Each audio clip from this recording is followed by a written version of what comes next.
Civil war has pushed Sudan into a grim humanitarian crisis. Sudanese armed forces and paramilitary rapid forces are engaged in a bitter conflict triggered after a military coup following the ouster of long-time ruler. 50% of Sudan's population is in need of humanitarian assistance, with the country facing extreme shortages of food, water, medicine and fuel. Over 25.6 million people are facing acute food insecurity, while 8.5 million people are lacking access to food and basic needs. Combined with the violence and uncertainty, this has triggered an unprecedented migrant crisis in the country. Over 11.5 million people have been displaced so far. And this, by the way, includes over 8.5 million people displaced within Sudan, while 3 million people fled to neighboring countries.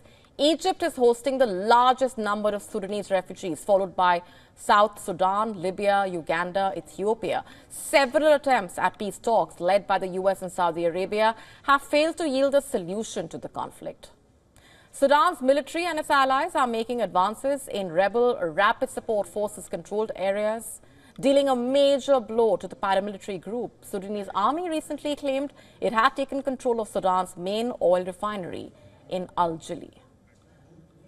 For more on this, our correspondent getting us this report from Lagos. Sudan is facing severe famine with over 500,000 people at risk due to ongoing conflict between the Sudanese armed forces and the rapid support forces. In North Darfur, paramilitary shelling killed 7 people at a refugee camp already struggling with severe food shortages. Millions have been displaced and aid access remains severely limited. Despite this, local communities are stepping up with grassroots initiatives, providing food and medical care where international aid falls short.